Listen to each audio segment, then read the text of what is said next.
전 세계에서 주님을 사랑하는 ABN 시청자 여러분, 안녕하세요. 오늘은 이번 기 9과의 공부를 하도록 하겠습니다. 이번 교과도 벌써 종반으로 흐르고 있는데 시간이 정말 빠른 것 같다는 생각이 드는데요. 오늘은 함께 방송을 하던 은민이가 코로나에 걸려서 참석을 하지 못하였습니다. 목사님과 저도 지난주에 상당히 예의주시하면서 시간을 보냈었습니다. 다행히 저희는 컨디션이 나쁘지 않아서 오늘 녹화를 진행할 수 있게 되었는데 은민이가 속히 회복할 수 있도록 같이 기도해 주시면 감사하겠습니다. 방송을 시작하기 전에 항상 교수님께서 하시는 멘트가 있듯이 저도 오늘 한번 해보도록 하겠습니다. 구독과 좋아요 그리고 알림 설정 부탁드리겠습니다. 구독과 좋아요는 또 선교가 될 수 있습니다. 이번 과 제목은 혼돈이라는 도시라고 되어 있는데요. 먼저 기역절을 읽어드리도록 하겠습니다. 그들이 어린 양과 더불어 싸우려니와 어린 양은 만주의 주시요 만왕의 왕이심으로 그들을 이기실 터이요 또 그와 함께 있는 자들 곧 부르심을 받고 택하심을 받은 진실한 자들도 이기리로다. 목사님께서는 기역절에서 어떤 부분에 주목을 하시나요?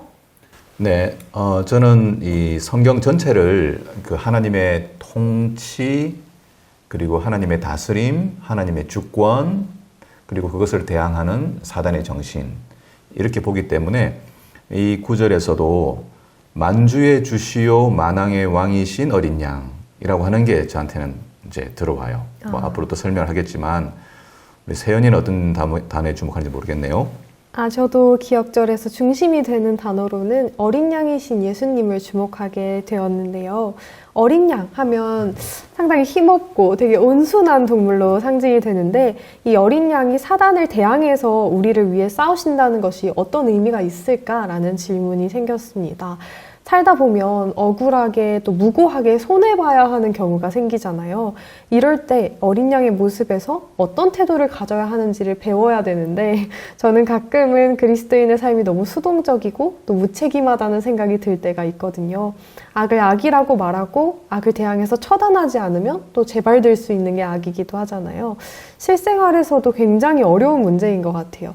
이 어린 양이신 예수님을 저희가 어떻게 이해해야 할까요? 네. 오늘 이제 우리 세연이가 방송을 이끌어가는 포맷을 해봤는데 다 괜찮으시죠? 네, 앞으로는 제가 잘 키워가지고 그 MC 전문 우리 사역하는 세연이가 되면 어떨까 이런 생각을 제가 잠깐 해봤습니다. 그 어린 양 하니까 제가 생각나는 게 뭐냐면 오늘도 제가 유튜브 쇼츠에서 봤는데 어떤 사람이 양 털을 깎는데 말이죠. 큰 양인데 어미 양이긴 한데 딱 앞다리를 딱 잡아가지고 딱 붙들고 털을 깎는데 꼼짝달싹을 못하는 거예요. 아니 덩치도 산만한 애가. 그래서 참 어린 양이라고 하는 것은 참 진짜 이렇게 뭐랄까 순응적이고 착하고 뭐 어떤 사람 표현에는 멍청하기까지 하는 그런 이제 동물인데 예수님을 어린 양이라고 이렇게 그 표현했단 말이죠. 그래서 과연 이 대쟁투라고 하는 선과 악의 정신에서 예수님이 이 어린 양으로서 모습을 나타나고 있는데, 이게 이 게임이 되는 싸움인가? 뭐 이런 생각을 이제 하게 되는 거죠. 그런데 계시록에는 예수님을 상징하는 두 동물이 등장하죠. 하나는 어린 양이고 하나는 사자거든요. 그래서 어떤 성경학자들은 어떻게 말하냐면은 이 사자로 묘사된 예수님은 이 승리하신 분으로서 묘사하는 것이고 어린 양으로 묘사된 것은 그 승리를 이끌어 가시는 예수님의 방법, 또 전략, 이걸 의미한다고 이렇게 얘기를 해요. 저도 이제 마음에 와닿고요.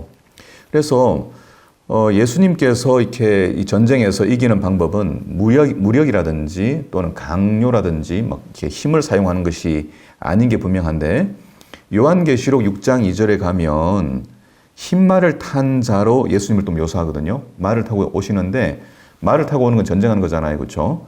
그런데 어떻게 되어 있냐면은 그가 활을 가졌고 면류관을 받고 나아가서 이기고 또 이기려고 하더라. 그렇게 되어 있어요. 그래서 면류관까지 쓴 이제 왕이신 분이 나오시는데 활을 들었어요. 그런데 뭐가 없냐면은 화살이 없어. 네. 이 성경절에서 활, 보호는 있지만은 arrow가 없어요. 그렇다면 이건 뭘 의미하지? 싸우러 가기 때문에 무기는 필요하지만 살상을 하는 화살이 없다는 것을 주목한 학자들이 있어요. 그래서 이건 굉장한 메타포인데 힘이 있지만은 그 힘을 누군가를 죽이는 데 사용하지 않고 이렇게 무력을 사용하지 않는 그런 모습으로 이렇게 드러나고 있다는 것이죠. 이게 이제 우리 예수님이 이 땅에 오신 이제 성육신의 모습이신데 하나님이시지만 사람이시거든요. 근데 이 그분이 인성으로 오셨지만은 얼마든지 신성을 사용해서 기적을 일으키셨던 것처럼 신성을 사용해서 자기를 대적하는 어떤 존재들을 이렇게 물리칠 수 있었지만은 한 번도 자기의 보호를 위해서 신성을 사용한 적이 없단 말이에요. 와이프인도 그렇게 여러 번 기록하셨고, 그래서 저는 이게 대쟁투의 핵심이라고 생각해요. 우리가 이제 세상을 살다 보면은 악을 대항해 싸울 일들이 있어요. 이렇게 부적절한 일들을 형제간에 또 이웃들끼리 하기도 하고, 그래서 그때 정말 이렇게 굉장히 아프고 힘든 사람들이 많거든요. 이때 이제 우리 생각에 야, 이건 진짜 정의의 칼을 사용해가지고 한 방 먹여줘야지 이런 생각을 하는데, 예수님 모습 보면 도리어 어린 양으로 칼을 맞거든요. 그리고 죽음을 받아들여요. 그렇게 함으로써 하나님의 사랑과 의의 성격이 드러나요. 죄인을 사랑하시는 이제 하나님 모습, 또 죄인을 위해 죽으시는 하나님, 또 이 사랑과 자비 하나님의 모습이 완전하게 드러나는 것이죠. 저는 어릴 때 저희 선친께서 이제 초등학교 때 아이들끼리 싸울 일 있잖아요. 그럼 뭐라고 말씀하셨냐면은 절대 주먹 다짐하지 말고 차라리 맞고 와라 그랬어요. 근데 저는 그게 너무 불만이었거든요. 근데 지금 와서 생각해 보면은 저희 아버님이 알고 있었던 기독교 신앙의 핵심이 분명했던 것 같아.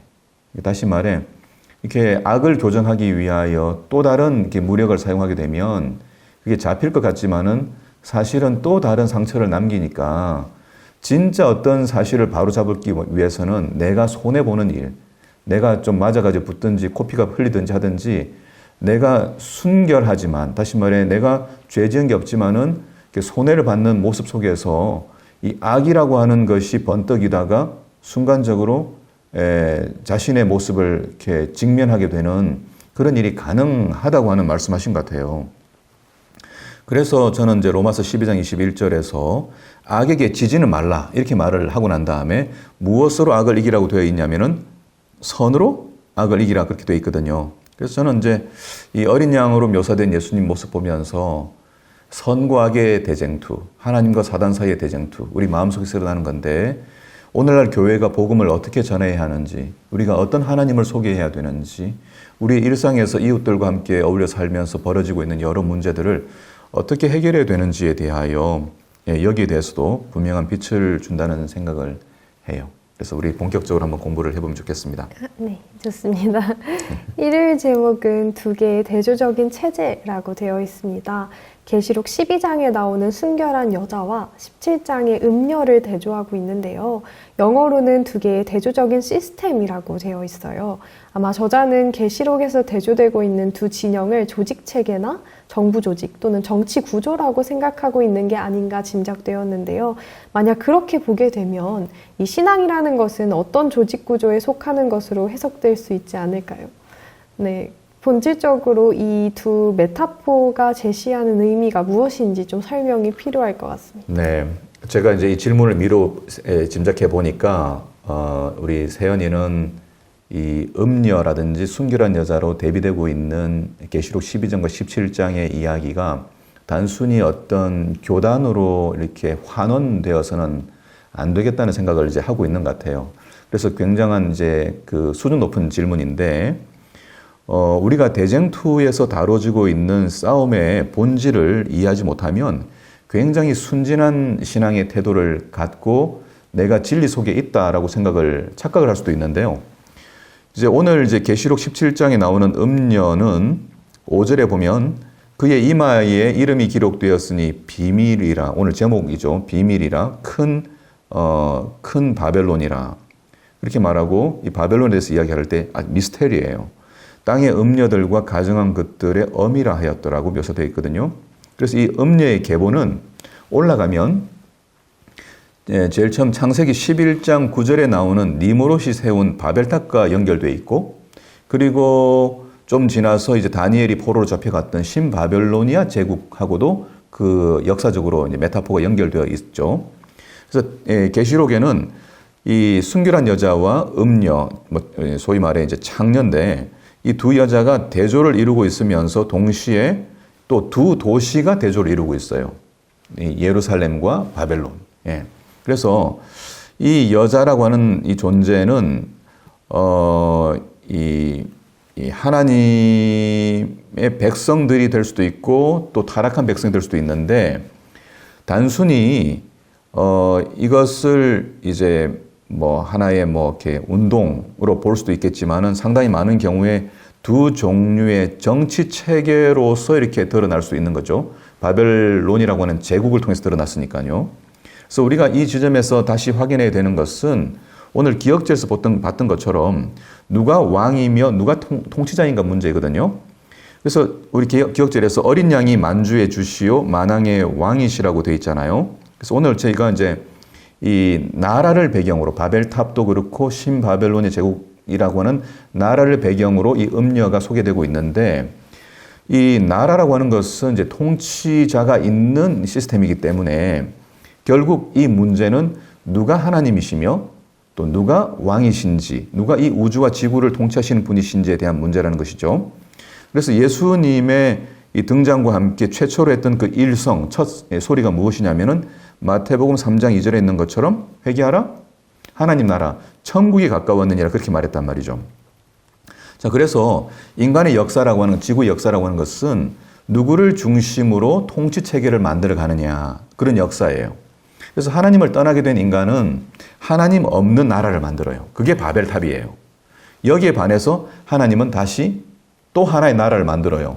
아브라함을 택하고 그리고 이스라엘의 나라를 만들어요. 그리고 주변국들과의 경쟁 속에서 참된 하나님을 섬기는 일과 우상 숭배를 대조시켜 나가죠. 이것이 이제 우리가 성경에서 보는 그 많은 선지서들의 기별이에요. 그래서 여러분들이 이제 시간 날 때 이사야서 같은 것을 한번 읽어보면 좋은데 해본 적이 있는지 모르지만 제가 가끔 그 클래스에서 학생들에게 도전을 해보거든요. 이사야서가 전체 66장인데 이거 아침밥 딱 먹고 끝날 때까지 점심 먹지 말고 마지막까지 딱 읽어내고 책을 딱 덮고 난 다음에 그 주제가 무언지 떠오르는 것을 딱 찾아봐라 그렇게 얘기해요. 그러니까 이제 성경 공부를 할 때 이것도 뭐 교과 해설을 이제 도움 닫기를 하지만은 사실은 스스로 공부하는 게 제일 좋거든요. 사실 뭐 교과 해설을 해야 될까 하는 생각도 해요, 저는. 왜냐하면은 충분히 우리가 성경이 있고 또 성경을 공부할 수 있는 좋은 재료들이 있는데 다른 사람이 공부한 것을 도움닫게 해가지고 이렇게 간접적으로 공부하는 것보다는 성경을 직접적으로 읽는 게 훨씬 확신 있는 공부가 되거든요. 그래서 직접 이사야서라든지 예레미야라든지 읽어보게 되면 긴 책이지만 읽어보게 되면 대척점이 분명해져요. 너희가 나를 떠나서 우상 숭배를 하고 있느냐? 그 우상 숭배는 눈도 없고 코도 없고 생기도 없는데 그들에게 제사를 드리고 그걸 따르는 게 무슨 의미가 있냐? 이게 하나님이 하시는 이제 말씀이에요. 이스라엘 민족들은 주변국들이 다 뭘 섬기고 있었냐면 우상을 섬기고 있었거든요. 근데 우상을 섬긴다고 하는 것은 그들이 섬기고 선택하는 것을 닮아가게 돼 있어요. 예. 그래서 그레고리라고 하는 학자가 쓴 책이 있는데 We Become What We Worship 이라는 책이 있어요. 그래서 우리가 누가 되냐면은 우리가 섬기는 예배하는 자를 우리는 닮아가게 돼 있거든요. 그래서 이 예배의 문제에서 하나님을 어떤 형상을 만들지 말고 어떤 모양도 만들지 말고 하나님을 내 곁에 계신 분으로 생각하고 가까이 계신 분을 생각해야지 멀리 떨어져 계신데 그걸 땡겨가지고 가까이 만든 존재 속에서 이렇게 우상 숭배를 하지 말라고 하는 기별이 이제 구약 성경의 기별이라고 말할 수 있어요. 그런데 이제 신약에 와서는 예수님이 언제 등장하냐면은 로마라고 하는 엄청난 철권을 가지고 있는 그 제국이 있는 동안에 예수님이 등장하거든요. 뭐냐면 두 권력의 충돌이에요. 예수님이 하늘의 왕이신데 그분이 힘없는 어린아이 모습으로 왔지만 진짜 왕이거든요. 그래서 헤롯이 긴장하죠. 그래서 예수님이 일성이 회개하라 천국이 가까웠느니라 말할 때는 뭐냐면은 내가 찾을 것이 있어 찾으러 왔다 이 말이에요. 빼앗겼던 애들에 봄을 주기 위해서 내가 왔다는 거예요. 그래서 예수님은 어디를 점령하려고 왔냐면은 빼앗긴 게 딴 게 아니라 영토가 딴 게 아니라 인간의 마음이거든. 그래서 인간의 마음을 장악하는 것이 우상이 아니라 인간이 하나님 대신에 만든 게 아니라 성령께서 거주하셔서 다스리시는 아름다운 나라 되기를 원하셨거든요. 결국 대쟁투의 주제는 누가 사람의 마음을 다스리느냐, 누가 내 마음에 계시느냐, 이게 대쟁투 주제예요. 뭐 따로 이 말씀을 더 드릴 수 있겠지만은 아마 성경을 잘 아시는 성도님들은 얼른 구약 성경과 신약 성경에 일관되고 있는 주제가 하나님의 통치, 그리고 인간의 마음을 통치하시고 인간의 동기와 생각과 의지를 통치하고자 하시는 것임을 아마 금방 알 수 있을 거예요. 그래서 예를 들어서 이제 죄에 대한 명확한 정의는 로마서 1장 28절에서 발견되는데, 마음에 하나님 두기를 싫어하며 각종 합당치 못한 일을 하게 하셨으니 블라블라 이렇게 나와요. 그래서 죄는 뭐냐면 마음에 하나님 안 계신 거죠. 그래서 이제 신약 성경의 기별을 보면은 빌립보서 2장 5절에 너희 안에 이 마음을 품으라 곧 그리스도 예수의 마음이니 이렇게 요청하고 있고, 빌립보서 4장 7절에 말하기를 주님이 우리의 마음과 생각을 지키실 것이다 그렇게 교훈해요. 그리고 디모데전서 6장 17절에 가면 정함이 없는 재물에 소망을 두지 말라고 얘기하고, 야고보서 가면은 두 마음을 품지 말라 그렇게 호소하고 있단 말이죠. 그래서 굳이 이 시스템, 체제라고 이야기한 것은 단순히 정부 구조나 물리적 형태의 어떤 외형적 교단이 순결한 여자냐 음녀라고 말하는 것이 아니라, 사실은 인간의 마음과 생각을 이렇게 이끌어가는 의식 구조, 또 인식 구조, 사고 체계에 관한 것이라고 보는 것이 우선적이어야 돼요.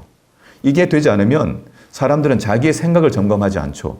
마음을 점검하지 않고 그냥 내가 어떤 교단의 멤버십을 가지고 있으면 이게 내가 이제 하나님의 순결한 교회라고 생각할 수도 있고, 또 어떤 이해를 하는 것, 교리를 이해하는 것을 진리라고 생각하지만 실제로 하나님과 더불어 살아가는 교제는 안 되는 거죠.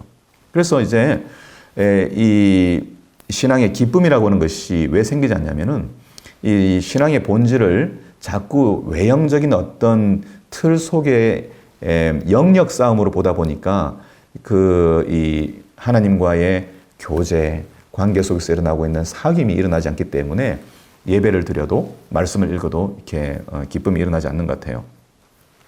그래서 인간이 이제 타락했다고 하는 것은 바로 인식의 타락이거든요. 하와가 선악 앞에서 먹음직도 하고 보암직도 하고 지혜롭게 할 만큼 탐스러운 열매를 보는데요. 사실 인간을 구성하는 이 3대 요소를 철학자들은 존재론과 인식론과 가치론이라고 그랬어요. 그래서 이 창세기에 나오는 선악 앞에서의 이 흔들리고 있는 이 하와의 모습은 이 인식, 존재론과 먹음직도 하고, 그 다음에 보암직도 하고, 인식론, 그 다음에 나를 지혜롭게 하는 가치론, 도덕론이라고 말하는데, 이 세 가지에 있어서 하나님이 그전에는 신뢰할 만하고 전적으로 사랑을 드리고 존중하고 따르는 존재였는데 하나님이 우리에게 숨긴 것이 있네? 하나님이 거짓말하고 있는 게 아닌가? 라고 하는 이 인식의 이 사고에서 문제가 생겨버린 것이거든요. 그래서 항상 우리가 기억하는 것처럼 가룟 유다에게 사단이 예수를 팔 생각을 집어넣었다고 그랬거든요. 그러니까 무엇보다도 우리가 이 전쟁이라고 하는 것은 우리의 마음과 생각 속에서 가장 중요한 것이 무엇인지, 우리의 존재가 어떻게 영원한 생명을 얻는지, 하나님 없이는 일순간도 살 수가 없어요. 우리가 하나님이 거둬가시면 지금 이 순간에 아나니와 삽비라처럼 그냥 훅 가는 거예요. 그런 존재라는 것을 기억해야 하는데, 인간이 가지고 있는 종교심을 이 사단은 얼마든지 이렇게 왜곡시키는 거예요. 본질을 보지 못하고 우리의 생각이라든지 우리의 어떤 의식 구조 위에서 이 성경에서 제시하고 있는 하나님을 닮은 어떤 생각, 교회라고 하는 구조 속에서 우리가 배워야 하고 전수하고 보존해야 되는 그 진리, 이것들을 이제 보지 못한 채 형식적으로 교회를 가든지 형식적으로 예배를 드리든지 어떤 그런 일을 하면 만족을 갖도록 하는 그런 이제 체계, 그리고 이제 이 구원이라고 하는 것은 오직 예수님만이 우리에게 주실 수 있는 것이고, 인간에게는 구원을 위해 주장할 것이 아무것도 없는데 또 다른 체계를 만드는 것이죠. 아니야, 인간이 뭐라도 좀 해야 돼. 인간의 행위가 들어가야 돼. 인간 노력해야 돼. 이런 생각을 우리에게 주입함으로써 본질적인 하나님이 어떤 분이신지 아무런 조건 없이, 그죠? 아무런 우리가 주님을 위하여 드릴 것이 없는 상태에서 아직 죄인 되었을 때, 아직 연약할 때에 우리를 위하여 죽으신 그 하나님의 숭고하고 순수한 사랑을 보지 못한 채 그것을 가리는 일을 하는 것이죠. 그래서 이 시스템이라고 말할 때는 의식의 시스템, 우리 사고의 시스템, 우리의 생각 속에서 신학적인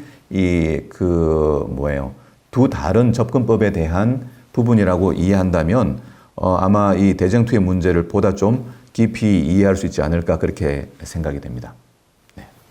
네, 감사합니다. 방금 전에 음료가 모든 사람들에게 마시게 하는 진노의 포도주가 거짓 교리와 거짓 가르침, 즉 거짓 세계관이라는 말씀을 해주셨는데요. 우주적 대쟁투에서 벌어지고 있는 전쟁이 사실상 우리 머릿속에 벌어지고 있는 것이라는 의미로 듣게 된 것 같습니다. 이전에도 공부했던 것 같은데 두아니라 교회에 보내는 기별이 나오는 계시록 2장 24절에서 사단도 깊은 것을 공략하고 있다는 것을 말씀하신 적이 있는 것 같아요. 그리고 바로 앞절인 23절에서 하나님은 사람의 뜻과 마음을 살피는 자라고 밝히고 있었고요. 진노의 포도주로 되어 있는 월요일 교재에는 이 음료로 제시된 큰 바벨론이 땅의 왕들과 음행하고 음행의 포도주를 취하게 만드는 것이 국가와 연합하는 타락한 교회 체계라고 설명하고 있어요. 우리가 보통 주목하는 것은 이 부분인데요. 이 취하게 만드는 포도주에 대한 실체가 단순히 정치 체계로 보기 전에 세계관적인 차원의 이해가 필요할 것 같아요. 조금 더 자세히 설명해 주시면 감사하겠습니다. 네. 먼저 얼른 생각난 게 뭐냐면은 이제 많은 분들이 요한계시록 12장에 나오는 순결한 여자하고 17장에 나오는 음녀를 대비해서 이렇게 그 진리 교회와 거짓 교회를 이렇게 설명하는 경우들이 전통적인데요. 제가 앤드류스 대학에서 공부할 때 요한계시록을 가르치시는 교수님이 랑코 스테파노비치라고 하는 분이신데 이분이 굉장히 흥미로운 해석을 이제 내놓았어요.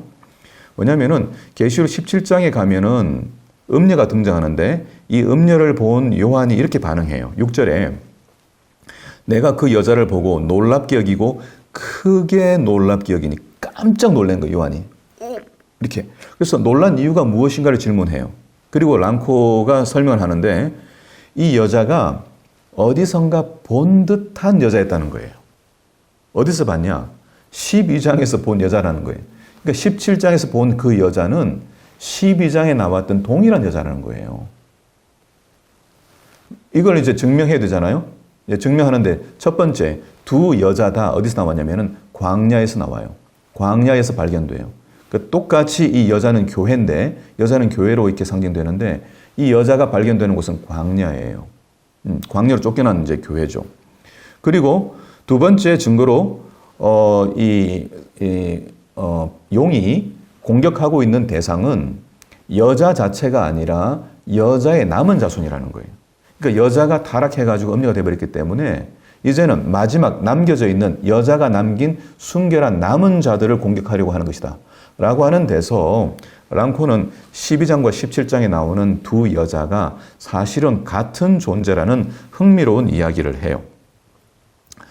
우리가 이제 종종 참된 신앙인지 거짓 신앙을 이렇게 이분법적으로 생각하는 경우들이 있는데요. 참과 거짓이라는 것을 명확하게 구분 지을 수도 있는가라고 생각해 보는데 우리 스스로를 한번 생각해 봐요. 우리는 바울의 고백처럼 육신의 소욕, 육신의 정욕과 성령의 소욕 사이에 끼어 있어요. 그래서 안정된 신앙이라고 하는 것이 우리가 이제 의와 진리에 서 있기 때문에 가능하다라고 하는 것으로 이제 진리와 거짓을 일종의 영역 싸움으로 생각하는 거죠. 그래서 금을 그어 보는 거예요. 어제까지는 예수님 안 믿었으니까 악, 오늘은 주님을 믿었으니까 선, 아니면 우리는 선, 너희는 악. 하지만 이건 굉장히 순진한 생각이거든요. 악이라고 하는 것은 현재 구원을 받았다고 고백하는 그리스도인이든지 아니면 비그리스도인이든지 이 땅에 발을 딛고 살아가는 모든 인간을 관통하고 있는 게 악이에요. 예. 이 악의 유혹과 악의 영향력으로부터 자유로운 사람은 아무도 없어요. 교황도 예외가 아니고, 예. 우리 교회의 지도자인 대총회장님도 예외가 아니고, 목사님들과 장로님들도 절대 예외가 아닌 게 악이라고 하는 것이 우리 사이를 다 관통하고 다닌단 말이에요. 예. 그래서 구원이라고 하는 것이 무엇인가 하면은 그것은 우리가 선한 것에 대한 열망도 있고 또 악으로 기울어지는 그 경향도 있거든요. 이 사이에서 끼어 있는 이 상태에서 내가 선을 행하고자 하는 욕망은 있지만 그것을 행할 힘이 없는 그 상태에 대한 절망과 절규 속에서 한 줄기 빛을 본 거예요. 우리의 무력함 속에서 선한 것이라고 하는, 온전한 선한 것이라고는 하나도 만들어낼 수 없는, 우리가 예를 들어 교회에서 찬양을 할 때 새 노래 잘하지만은 묵상 기도하고 하나님을 찬양하죠. 그렇지만 그 찬양이 어떤 죄라고 하는 것이 하나도 섞이지 않은 완전한 찬양이라고 말하기는 어려워요. 죄인이 드리는 찬양인데 예를 들어 뭐 노래하다가 이렇게 틱 튀어가지고 목소리가 이렇게 안 나오는 경우 있으면 아이고 어떻게 사람들이 나를 뭐라고 평가할까? 또 노래를 잘했다 쳐도 아유 오늘 세연이 특참 고마워요. 오늘 은혜 받았어요. 라고 하는 동안에 무심결에 내 속에서 올라오는 어떤 뭐 자만심이라든지 이게 그냥 시도 때도 없이 그죠? 시도 때도 없이 이렇게 막 좌충우돌 막 다니는 거예요. 목사님들 마찬가지거든요. 설교 잘하고 내려오면은 설교 잘한 대로 아유 목사님 은혜 받았습니다. 그 말에 우쭐할 수 있고 아유 오늘은 목사님 설교 별로네요. 안 타네요. 뭐 이렇게 얘기하면은 또 그것으로 또 실망하기도 하고 이렇게 조삼모사하듯 그냥 이렇게 쉴 새 없이 갈대처럼 흔들리는 인간이거든. 그런 인간의 현실을 자각하는 게 구원이에요. 이 자각한 데서 뭘 발견하느냐? 이런 스스로 구원할 수 없는 절망 속에 있는 인간을 하나님 잘 아시거든. 너희 속에서 구원을 위하여 하나님 앞에 드릴 수 있는 어떤 것도 아무것도 없고 다 지푸라기고 뭐 영어로 말하면 샌드 로프고 뭐 모래로 만든 그 밧줄이니까 뭐 잡으면 어떻게 되겠어? 다 부서지는 거지. 그러니까 인간이 구원을 위하여 만든 모든 종교 시스템이라고 하는 것, 또 모든 발상 아이디어는 전부 다 그냥 만지면 부서지는 마른 낙엽 같은 거거든요. 그걸 아시는 하나님이 우리를 위한 구원의 길을 어떻게 만드셨어요? 아직 우리가 연약할 때에, 우리가 죄인 되었을 때에 우리를 버리지 않으시고 우리 아버지시니까 우리를 찾으러 오셔서 우리를 위하여 죄가 요구하는 사망을 대신 지시고 십자가에서 우리를 해방시킨 거예요. 그 해방이 있기 때문에 우리가 구원받은 것이거든요. 절대적으로 우리의 구원은 어디 있어요? 예수님의 행하신 십자가의 그 공로, 십자가의 그 사역에서 우리의 구원이 있단 말이에요.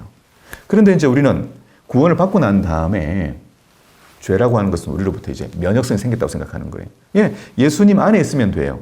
예수님 안에 있다면 유혹은 있을 수 있지만 시험 가운데서 우리가 이길 수 있죠. 하지만 그렇다고 해서 유혹으로부터 자유로울 수는 없거든요. 그런 이 상황 속에서 이 죄라고 하는 것을 우리는 어떤 영역 싸움으로 진리라고 하는 것을 어떤 교단으로 이렇게 금걸 수 있는 것으로 생각하는 경향들이 있단 말이죠. 그러나 진리 교회라고 말해지는 여자도 한순간에 음녀가 되는 것처럼 우리가 어떤 순결한 순간에 있다 할지라도 하나님으로부터 연결된 이 고리에서 멀어지게 되면 자연적으로 그냥 어항 밖으로 나온 금붕어처럼 이미 꺾여진 나뭇가지처럼 죽음을 이제 기다리고 있는 신세나 다름없다는 것이죠. 그래서 우리가 이 구원에 있어서 우리에게는 전혀 공로가 없고 그 애들 말로는 1도 없는 거예요. 제가 이제 이 말씀을 왜 드리냐면은 사단의 음행의 포도주라고 하는 것이 굉장히 교묘하게 작용해요. 이 음행의 포도주가 말이죠. 예를 들어 먹으면 바로 막 독이 들어와가지고 막 눈이 뒤집혀지고 뭐 그냥 막 발을 떨고 막 이렇게 하면은 그 독을 제거하기 위해 병원에 가겠죠. 근데 이건 포도주예요. 달콤해요. 그리고 조금씩 취하게 만들어요. 사람들은 이것을 홀짜홀짜 마시다가 완전히 드렁큰 돼버려요. 다시 말해 교묘하게 우리를 하나님으로부터 떨어지게 만드는 그 모든 가르침이 음행의 포도주거든요. 그래서 말씀드린 것처럼 믿음으로 말미암아 오로지 우리가 드릴 것은 주신 것에 대한 주신 구원의 선물에 대하여 신뢰하는 것밖에 없기 때문에 그분을 신뢰하는데 그 신뢰를 제거하려고 하는 것. 그게 이제 진노의 포도주고 음행의 포도주예요. 어린 양으로부터 멀어지게 하는 것. 어린 양이 없어도 얼마든 지나갈 수 있거든요. 여러분 뭐 교회에서 한번 생각해 보세요. 예수님에 대한 사랑과 그분의 희생에 대한 감사로 정말 이렇게 예배를 드리는 사람들이 많이 있지만은 그러나 교회 안에 가라지가 있듯이 밭에 가라지가 있듯이 예수님과 어린 양과의 교제가 없이도 얼마든지 우리 신앙할 수 있고요. 심지어는 설교도 할 수 있어요. 찬양도 얼마나 할 수 있고. 그러니까 얼마든지 그리스도의 모양으로 살아가도록 하면서 어린 양에 대한 감사와 찬양, 우리가 24장로와 내 생물들이 온갖 천사들이 천천만만히 하나님께 드리는 우리 예배에 대해서 우리가 독설로이지 한번 말씀드린 적 있잖아요. 송영, 그죠? 그래서 우리가 왜 나를 사랑하시는지, 나를 위해 왜 죽으셨는지에 대한 이 생각을 통해서 겸손히 머리 숙여 그분이 주시는 구원을 손 벌려 받는 이 믿음의 이 태도를 제거하고 뭘 만드는 거예요? 인간이 무엇인가 해야 된다는 거죠. 인간이 그래도 반응을 해야 되는데 이 정도 해가지고는 안 된다는 것이죠. 조금 더 열심히 살아야 된다는 거죠. 더 교회에 정각 출석해야 되고 더 헌신해야 한다는 것이죠. 이런 식으로 교회 생활을 강조하고 종교 생활을 강조함으로써 어린 양을 떠나게 한다면 이것도 뭐냐? 음행의 포도주라는 것이죠. 이런 이제 혼탁한 생각들이 우리 안에 있을 수 있기 때문에 우리가 어떤 신앙을 옳고 그름을 따지는 사변론적인 또는 교리적인 이해의 차원을 넘어서야 되는 것이고요. 신앙은 하나님이 계시지 않는다면 우리 자신이 그냥 단순히 흙이고 배설물이고 무라고 하는 사실을 아는 관계의 신앙을 하지 않는다면 우리는 전부 취해 있는 거예요. 그래서 바벨론을 하나의 체계로 이해하면서 내가 어느 교단에 속했는가 아니냐의 문제로 축소시키지 말아야 한다는 생각을 제가 하는 것이에요. 나는 나를 사랑하는 한 분을 사랑하는가? 나는 늘 그분을 생각하는가? 내가 그가 기뻐하시는 일을 하는가? 내 마음에 계시는 주님을 인식하고 교제하고 살아가는가? 이런 생각 속에 살아가지 않는다면 우리도 다 음행의 포도주에 취해져 있는 이 바벨론의 영역에 속한 사람이라고 얘기할 수 있을 것 같아요. 네, 이렇게 좀 이렇게 조직 체계라든 정치 구조로 이해하는 우리 전통적인 생각과 함께 물론 얼마든지 이것이 정치 구조 체제 속에서 이렇게 발현될 수 있어요. 사단의 정신이 조금 이따 말씀을 드리겠습니다. 네. 한때 순결했던 여자가 타락한 음녀가 될 수 있다는 랑코 스테파노비치의 해석은 남은 교회라고 자부하는 우리 재림교인들에게 굉장한 도전을 주는 것 같습니다. 그리고 진노의 포도주의 위력을 절대 과소평가하지 말라는 말씀도 실제적인 문제의식을 던져주는 것 같아요. 이제 그렇다면 바벨론은 저 멀리 있는 것이 아니라 내가 얼마든지 바벨론이 될 수 있다는 말씀인 것 같기도 하고 또 마음을 지켜내는 일, 내 사고와 생각을 주님의 다스림 속에 두는 것 외에는 절대 안전지대가 없다는 것으로 들리는데요. 그럼 이제 화요일 내용으로 넘어가 보도록 하겠습니다. 네. 본문 마지막 부분의 내용을 제가 한번 읽어보겠습니다. 본질적으로 영적 바벨론은 인간의 가르침을 토대로 인간적인 생각 위에 세워져 인간의 전통으로 뒷받침되는 종교로 나타난다. 그것은 인간이 만든 종교의 한 형태로 어쩌면 뛰어난 인간 종교 지도자들에 의해 건설된 것일 수도 있으나 폭력이 아닌 사랑 위에 예수께서 건설하신 복음의 능력으로 세워진 교회와 대척점에 서 있는 것일 뿐이다. 제가 주목하는 것은 이 제조되는 두 집단의 특성이 폭력이냐 아니면 사랑이냐로 구분될 수 있다는 지적인데요. 교수님께서는 이제 자주 사랑이 없으면 이제 강요한다라는 말씀으로 사탄의 세계가 가진 폭력성을 말씀해 주셨었는데 이 부분이 가진 중요성을 말씀해 주시면 감사하겠습니다. 네, 감사하게도 우리 저자가 이 바벨론의 특성 그리고 하나님 나라의 특성을 이제 폭력성이냐 사랑이냐로 대조해 줬기 때문에 제가 이 말씀을 좀 드리면 좋을 것 같아요. 우리가 이제 바벨론의 정체가 무엇인지를 파악하기 위해서는 말씀드린 것처럼 창세기 11장의 바벨탑 사건하고 또 고대 바벨로니아 제국의 특성들을 살펴보는 것이 필요한데요. 꽤 시간이 걸리는 작업이고 다 설명할 수 없는 거죠. 예를 들어 이제 한 장면 떠올 수 있잖아요. 느부갓네살 대왕이 하루는 왕궁에서 내가 이룬 이렇게 이 과업을 보라 이렇게 하는 동안에 갑자기 짐승처럼 이렇게 풀을 먹으며 이슬을 먹으며 다닌 사건 기억나잖아요. 예. 그러니까 이제 여기서 바벨론의 특성을 딱 보게 되면 적어도 세 가지가 이렇게 보이는데요. 첫 번째는 자만이에요. arrogant죠. 자만이고 교만이죠. 두 번째는 과시하는 거예요. 세 번째는 이제 권력을 집중하거나 권력 힘을 독점하는 거예요. 이게 바벨론이라는 거예요. 자, 첫 번째. 자만이라고 하는 것은 이미 사단이 타락할 때부터 가지고 있던 정신이죠. 오늘날 이 자만의 포도주에 취해보지 않은 사람은 아무도 없다고 봐요. 목사님들마저도 자만의 포도주로부터 절대 자유롭지 못해요. 인간은 왜냐하면 태어나면서부터 비교하면서 자랐거든요. 그죠? 그래서, 엄친아, 이런 얘기 나오잖아요. 그죠? 엄마는 맨날 누구 얘기하는 거니까. 엄마 친구 아들은 그렇지 않은데 이렇게 비교하면서 아이를 키웠어요. 그래서 항상 기준을 자기로 삼아요.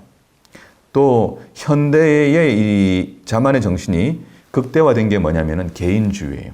최고 중요한 가치는 누구다? 나다라고 하는 것이죠. 그래서 오늘날 유행하는 설교는 무엇인가 하면은 네가 원하는 일을 해라 이거예요. 마치 나이키 광고처럼 just do it. 예, 네가 원하면 저질러라. 그런 이제 내용이죠. 그런데 이 선택이 처음에는 달콤하지만 결국에는 마지막에는 뭐예요? 개인에게 모든 책임을 이렇게 지우게 되면 성공할 때는 좋겠지만은 다른 사람 경쟁에서 이기면 좋겠지만 실패해도 그 책임은 누가 져야 되냐면 자기가 져야 돼요. 그래서 이 세상에는 믿을 만한 존재가 아무도 없는 세상이라고 규정하고 그 다음에 원하는 것을 이루지 못한 상처받은 개인들만 이렇게 다수로 남게 되는 그런 문제가 이 자만이 만들어간 세상이거든요. 자만하게 되면 결국 인간관계는 소외시키고 분리하고 차별하고 배타시키거든요.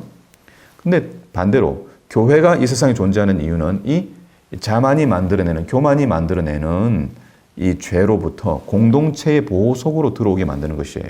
그래서 오늘날 이 개인주의라고 하는 것에서 개인은 굉장히 중요해요. 네, 전체주의 속에서 인간이 그저 부속으로, 그저 하나의 기계 부품으로 이렇게 여겨지던 그 부분에 있어서 개인이 가지고 있는 중요성을 강조하는 건 굉장히 중요한 기독교적 복음이에요. 그렇죠? 어린 양 하나를 찾기 위해서 뭘 두고 찾으러 가셨으니까. 그런데 그럼에도 불구하고 또 뭐가 있냐면은 울타리에 들어와 있는 이 공동체성이 또 있는 거예요. 그래서 우리가 늘 이제 이 개인주의가 개인이 전부고 개인이 가장 중요하고 내가 가장 잘났고 다른 사람은 나보다 못해라고 하는 의식이 가지고 있는 위험성이 바벨론 정신의 그 중요한 그 성격이다라고 하는 것이고, 두 번째는 과시예요. 음녀의 모습이 굉장히 이제 그 화려하죠. 보석으로 치장하고 있고, 그 다음에 금잔을 들고 있어요. 금잔 하나니까 돈만 해도 얼마 되겠어요. 돈 많다는 거죠. 그 다음에 이제 왕이 입는 자줏빛과 붉은 옷을 입고 있어요. 이렇게 그러니까 왕은 아니지만은 이미 왕인 그 셈이죠. 예, 돈을 가지고 나면 그런 마음이 생길 것 같아요, 저도. 근데 오늘날 세계가 이 과시가 어떻게 이제 그 더 부추겨지고 있냐면 소비주의라고 하는 정신에 의하여 부추겨지고 있거든요. 오늘날에 이제 사람들이 교회를 안 가는 사람들이 많이 있지만은 교회만 안 가지 다 나름대로 교회 신전을 다 가고 있어요. 그게 뭐냐? 현대판 신전이 뭐냐? 백화점이에요. 백화점에 가면 설교를 듣죠. 신제품을 사라. 더 많이 소비해라. 네가 소비함으로써 존재할 수 있다. 네가 소비할 수 있는 능력이 곧 너의 존재다. 이렇게 얘기하죠. 그리고 이 소비주의의 성전에서 짓는 죄는 뭐냐면은 신제품을 사지 않는 거예요. 새로운 제품은 늘 만들어지거든요. 새 제품을 사지 않은 사람은 늘 이렇게 죄책감을 가지고 또는 자신감을 잃어버리게 되어 있는 시스템이죠. 이 세계 속에서 사회는 점점 양극화되고 있거든요. 인간이 가치가 소유로 판단되는 세계 속에서는 인간은 메말라 터지고 피곤해져요. 인간이 가진 재물이라고 하는 것이 사실은 한순간에 날개를 들고 다 사라질 수도 있어요. 예. 그런 이제 인간이 의지하고 있는 이 재물이 나를 존재하게 하는 것으로 느껴지지만은 그러나 날아갈 수 있다고 하는 것을 모르는 사람은 이 세상에 하나님이 없어도 살 수 있다고 하는 주장이거든요. 그래서 이 소비주의는 이 땅에서 하나님 없어도 살 수 있다는 최고의 이단을 만들어 버려요. 하지만 인간은 그 자체가 흙이거든요. 돈은 시간이 지나서 남을 수 있을지 몰라도 결국 누가 못 남냐? 우리가 못 남아요. 그래서 둘째 천사의 기별이 계시록 18장에서 다시 외쳐지는데 소위 넷째 천사의 기별인데 내용이 똑같아요. 우리가 실제적으로 듣는 기별은 무엇이냐면은 무너졌도다. 무너졌도다. 큰 성 바벨론이 이미 무너졌다는 거예요. 이게 이제 과시가 무너졌다는 것이고, 세 번째는 권력 집중이에요. 권력이라고 하는 자체는 나쁜 건 아니에요. 권력이라고 하면 나쁜 뉘앙스가 좀 느껴지지만 영어로 authority라고 말하면 권위라고 하는 말로 해석될 때는 중립성을 가지고 있어요. 하지만 힘이 나쁜 것은 아니지만 힘이 몇 사람 소수에게 집중되면 그때부터는 악해지죠. 악은 권력 집중이고 독점이거든요. 교회는 권력을 분산하는 곳이에요. 어떤 사람도 머리가 될 수 없고 각자의 기능이 있고 각자의 고유한 역할들이 다 있어요. 하지만 바벨론 체계는 뭐예요? 이건 힘이 집중되는 거예요. 많은 사람들이 이제 바벨론에서 이야기하고 있는 여러 이제 타락한 거짓된 교리들을 이야기하고 있지만, 교리 자체가 어떤 이해하는 것이 거짓이 아니라 그 거짓된 교리가 이해하고 있는 것이 무엇인가 하면은 하나님 없어도 된다는 거예요. 하나님 없이 권력과 힘은 하나님 없이 내가 갖겠다고 하는 진리거든요. 예를 들어 안식일계명.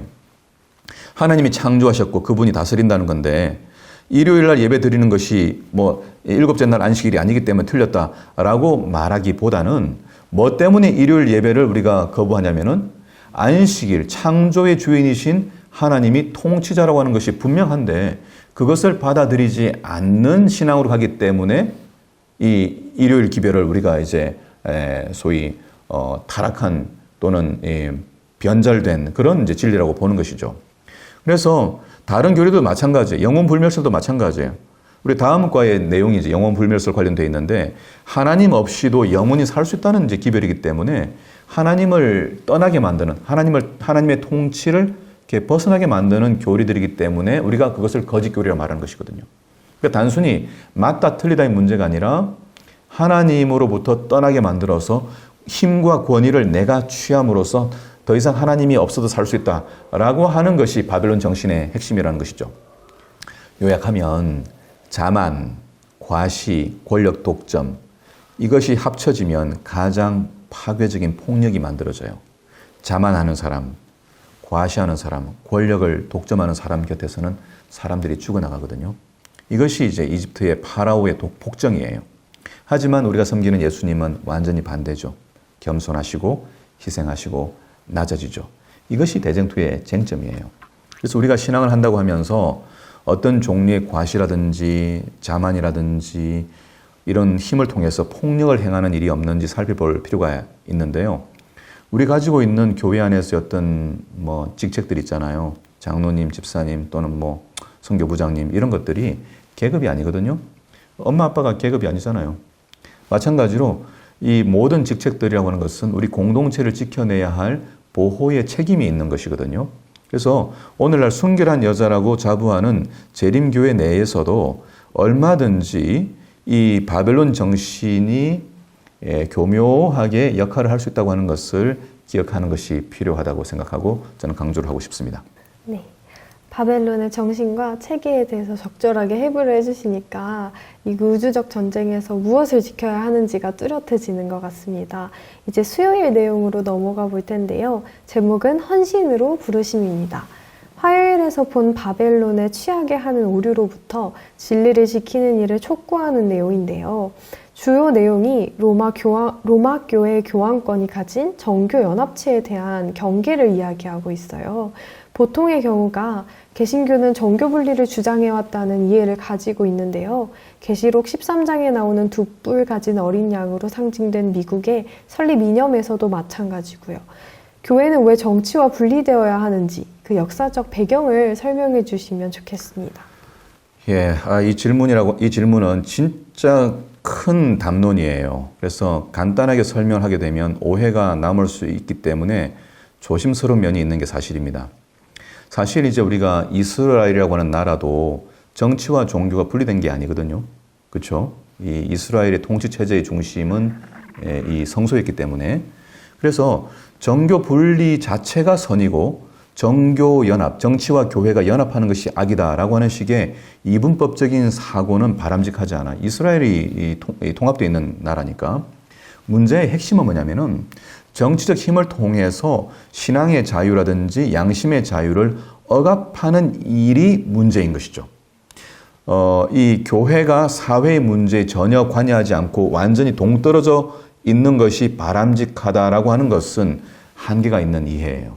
그래서 교회와 사회 또는 교회와 세상 사이의 관계를 분리적으로 보는 성경 말씀도 성경에 있지만은 반면에 교회와 세상이 연결되어 있어야 한다고 하는 것을 보여주는 말씀도 있거든요. 한번 봅시다. 첫 번째로 분리되어야 된다는 것은 뭐 예를 들어 유명한 가이사의 것은 가이사에게 하나님의 것은 하나님에게라고 하는 말씀일 거고요. 초대 교부였던 테르툴리아누스라고 하는 사람은 아테네가 예루살렘과 무슨 상관이 있느냐라고 이야기하면서 이성과 계시, 아테네는 이성이죠. 그리고 예루살렘은 계시 종교죠. 또는 철학과 종교, 세상과 교회 사이의 분리적 태도를 이야기했어요. 이게 대표적으로 이제 그 이야기되고 있는 모델이죠.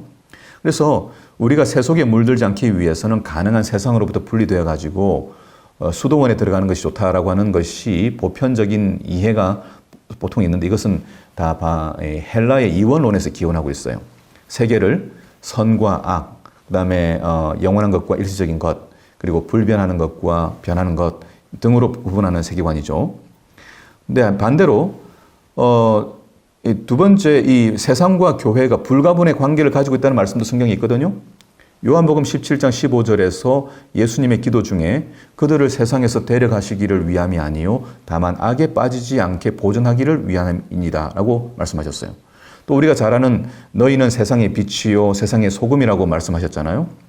바울이 고린도전서 5장 10절에서 재밌는 이야기를 하는데 이 세상에 음행하는 자들이나 탐하는 자들이나 속여 빼앗는 자들이나 우상 숭배하는 자들을 도무지 사귀지 말라 하는 것이 아니니 만일 그리하려면 너희가 세상 밖으로 나가야 할 것이니라. 그렇게 말했어요. 예. 그러니까 세상에서 우리가 만나는 여러 사람들 가운데는 예수님이 그러셨던 것처럼 가늠한 사람, 세리, 매국노, 폭력을 행하는 사람 다 만났거든요. 그래서 우리가 알고 있는 이 성육신의 교리는 하나님이 인간이 되셔서 세상 속으로 들어오신 것이잖아요. 하나님은 이 세상을 사랑하셔가지고 독생자를 주셨어요. 그래서 우리가 정리해야 하는 것은 우리가 사랑하지 말아야 하는 것이 세상의 정신이지 세상 자체가 아니라는 거예요.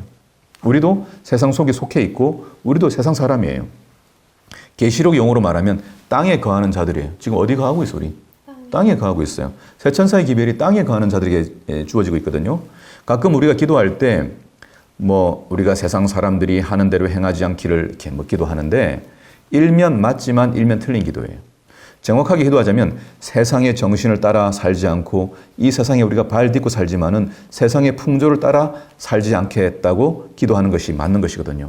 그래서 우리가 그리스도인들이기 때문에 이 세상 살면서 장사도 하고 결혼도 하고 학교도 가고 정치 활동을 하는 것이에요. 이것을 이해하지 못하면 분리적으로 돼가지고 굉장히 이렇게 이상한 기형적인 그 신앙을 하게 돼 있어요. 그래서 기독교 신앙을 받아들인 많은 분들 가운데는 초기 교회도 마찬가지였지만 정치가들도 있었거든요. 그렇죠? 그래서 기억할 것은 이 세상에 먼저 와가지고 우리가 태어나기 전에 세상을 타락하게 만든 것은 사단의 정신인데 그게 뭐냐면은 힘의 집중과 독점이에요. 그래서 과거 우리가 중세 로마 교회가 이 땅에서 최고의 권세를 가지고 유린한 것이 뭐냐면은 인간의 양심과 신앙의 자유거든요.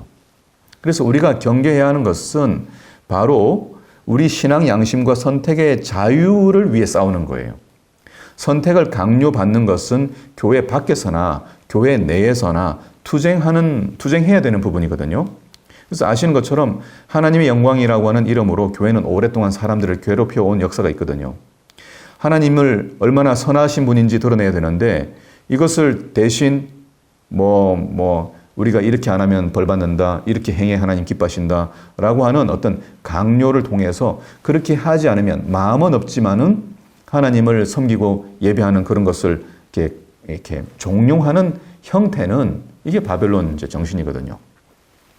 그래서 우리가 하나님은 얼마나 이제 인간의 자유와 선택을 중요하게 여기시는지 우리가 이전에 다 살피기 때문에 오늘 우리가 교회 속에 살고 있지만은 교회도 세상 속에 있기 때문에 세상 속에서 벌어지고 있는 여러 문제들에 대하여 귀를 막고 눈을 감아버리는 것이 그리스도인의 태도도 아니고 예수님의 제자의 모습도 아니죠.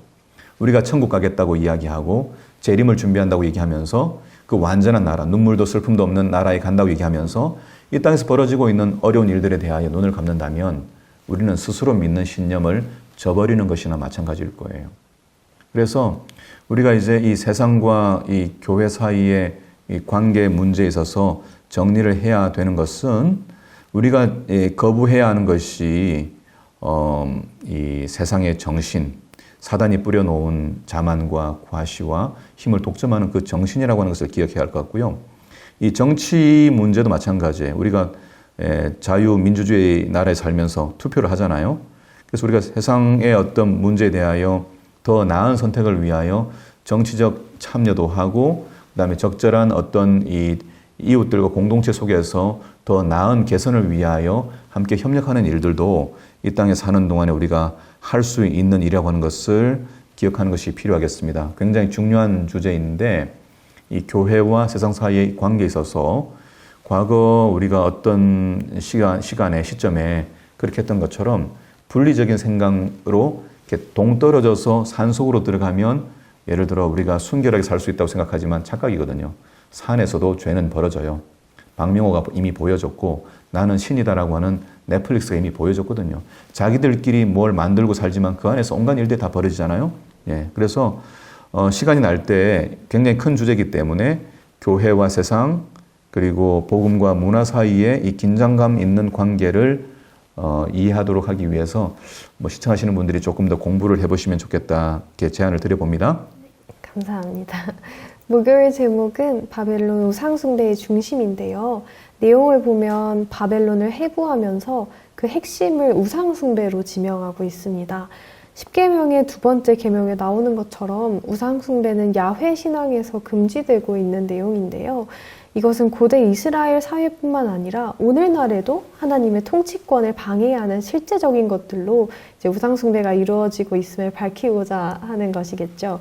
과연 오늘날 이 바벨론 정신을 설명하는 우상숭배가 현실 속에서 어떻게 이루어지고 있는지, 어떻게 파악할 수 있는지 궁금해졌습니다. 과연 재림교회는 이 우상숭배로부터 자유로울까라는 질문을 해봅니다. 네, 우리 재림교회가 이제 한국에 1900년 초기에 들어왔잖아요. 그런데 이제 이 땅에 기독교가 들어오면서 또 재림신앙이 들어올 때 이미 이전에 이 한국 우리 백성들의 마음, 이 심리를, 이 생각을 이렇게 붙잡고 있었던 게 뭐냐면은 소위 이제 샤머니즘이라고 하는 무속신앙이거든요. 무속신앙을 다 가지고 있었어요. 집집마다 정한수 떠놓고 기도하는 것으로부터 또 온갖 종류의 이제 부속들을 가지고 그 조상들의 어떤 흔적들을 이렇게 간수하면서 조상신들을 섬기기도 하고 귀신들을 이제 달래기도 하고 했는데 이 근대화가 되면서 이 무속신앙을 미신으로 여기는 그런 이제 운동들이 있었어요. 그래서 박정희 대통령 당시에는 무속인들의 점치는 도구들을 다 이제 압수하기도 하고 무속신앙을 근대화의 적으로 규명해가지고 탄압했던 적도 있습니다. 하지만 오늘날 이 무속신앙은 여전히 도시의 최첨단화된 현대 문명 속에서도 여전히 힘을 발휘하고 있거든요. 이걸 가리켜 뭐라고 그러냐면은 네오 샤머니즘, 신 샤머니즘이라고 말해요. 그러니까 신 무속주의죠. 근데 인간은 태생적으로 자기중심적인 이 죄된 본성을 가지고 있기 때문에 무엇이든지 자기 자신을 위해 이용하는 심리를 가지고 있거든요. 그래서 이 영적인 부분도 무속신앙이라고 하는 것이 결국 자기 영달을 위하여 신을 이렇게 조작하는 거거든요. 구술한다는 것 자체도 귀신을 조종하는 거예요. 귀신을 달래가지고 더 이상 우리 집에 이제 이렇게 방해하지 마라. 나쁜 일 생기지 않도록 해라. 잘해줄 테니까 너도 좀 잘해라. 이런 이제 거래적 방식의 종교예요. 자, 우리가 아는 것처럼 사단의 정신이 뭐냐면은 거래 정신이에요. 에스겔 28장 16절에 두로 왕으로 이제 비유된 사단을 이제 설명하면서 뭐라고 얘기하냐면은 내 무역이 많음으로 내 가운데서 강포가 가득하여 내가 범죄하였도다라고 얘기해요. 무역이 많다는 거예요. 사단의 정신이 뭐냐면은 사단은 원래 무역하는 존재예요. 거래하는 존재죠. 그래서 계시록 18장 3절에 가면은 왕과 상인들이 바벨론의 그 사치의 세력으로 치부한 내용이 나오는데 음녀가 그가 만날 수 있는 모든 세력들과 거래를 하죠.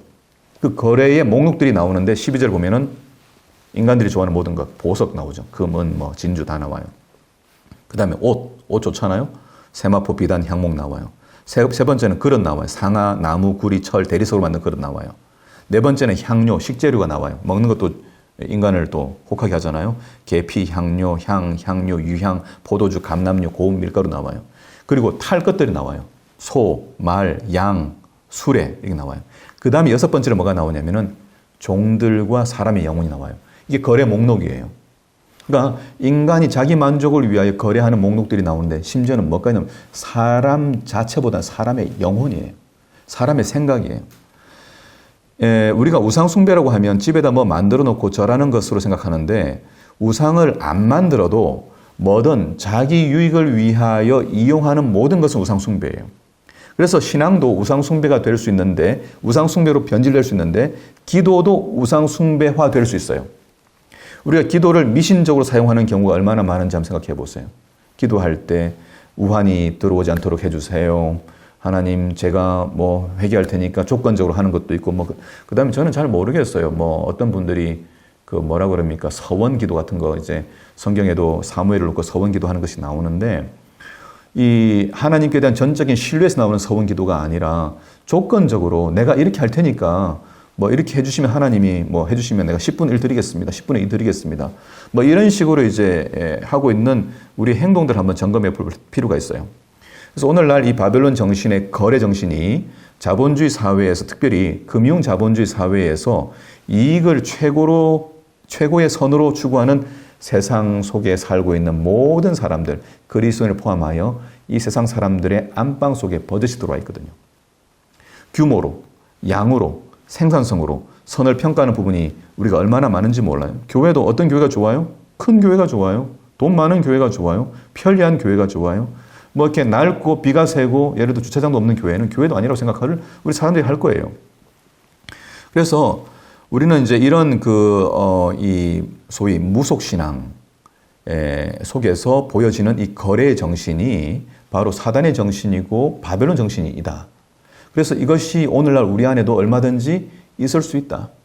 우리가 경계하고 싸워야 할 대상이 바로 우리의 신앙마저도 거래적인 것으로 만들어가는 사단의 정신이라고 하는 것을 기억하고 우리의 신앙 속에서 하나님을 정말 신뢰하는 사랑의 대상으로 우리를 구원하신 주님이시기 때문에 우리를 위하여 아낀 것이 하나도 없으신 분이잖아요. 그렇죠?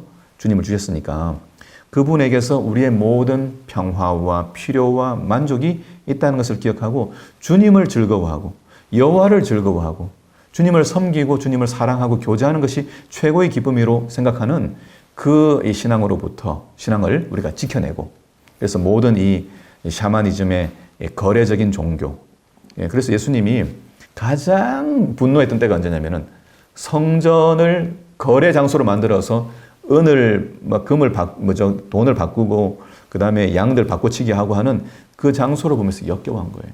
그래서 오늘날 교회와 가정은 전혀 거래가 아닌 방식으로 이루어지는 관계로 돼 있거든요. 그렇죠? 부모님이 우리한테 밥 주고 난 다음에 돈 요구한 적 없잖아요.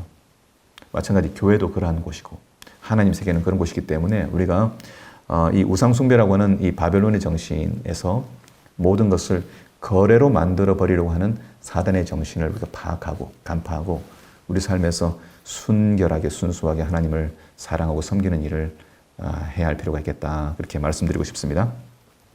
네, 많은 것을 생각하게 되는 교과였습니다. 네. 저는 금요일 내용에서 인용된 말씀을 다시 보게 되었습니다. 바벨론이 무너졌다는 둘째 천사의 선포는 로마교에만 적용될 것이 아니다. 왜냐하면 로마교는 이미 여러 세기 동안 무너진 상태에 있기 때문이다. 라는 이 내용을 보면서 바벨론 정신은 어디서든 발견될 수 있다는 것을 좀 생각하게 되었습니다. 특별히 하나님께서는 바벨론 속에서도 이제 당신의 백성들을 이끌고 계시다는 것도 유념하게 된 것 같습니다. 그러니까 넷째 천사의 기별에서는 바벨론에서 나오라는 호소를 하신 것일 거고요. 네, 교과 내용에 감사를 드리고 마지막으로 목사님께서 오늘의 내용을 다시 정리해 주시면 감사하겠습니다. 네, 오늘 교과는 이제 바벨론의 정체와 함께 그것을 이제 해부하면서 현실적으로 굉장히 중요한 이슈들을 다루었는데요. 일요일 부분에서 바벨론이라는 시스템은 단순히 정치 체계나 어떤 특정 종교 집단이기 전에 정신 체계, 즉 인식의 틀이라는 것을 말씀을 드렸습니다. 다시 말해 하나님의 통치를 거부하는 모든 종류의 생각들이죠. 이것이 이제 정치 체계로 드러나게 될 때는 이게 이제 큰 이제 이슈가 되겠죠. 월요일에는 진노의 포도주 역시 이분법적으로 볼 것이 아니라 우리의 생각을 지배하는 그릇된 사고들이 악이기 때문에 그리스도인들 역시 주의해야 하는 것을 말씀드렸습니다.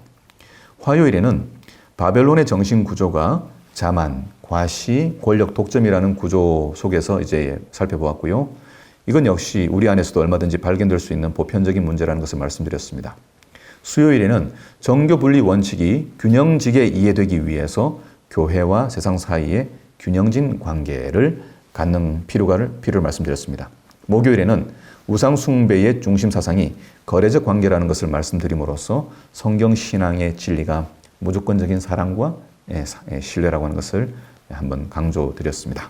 이상으로 제가 드린 내용을 요약할 수 있겠습니다. 네, 이번 주는 이전과는 조금 다르게 제가 이끌어 보았는데요. 이렇게 변화를 주니까 사실 조금 부담이 되었지만 그래도 재미있었던 것 같습니다. 얼른 은민이가 회복되어서 다음 주에는 함께 할 수 있기를 기도합니다. 성도님들께서도 맞이하는 새로운 한 주 동안 하나님의 순결한 신부로서 언제나 풍요롭고 또 행복한 시간이 되시기를 바라면서 오늘 방송을 마치도록 하겠습니다. 함께 해주신 모든 분들 감사합니다. 네, 감사합니다.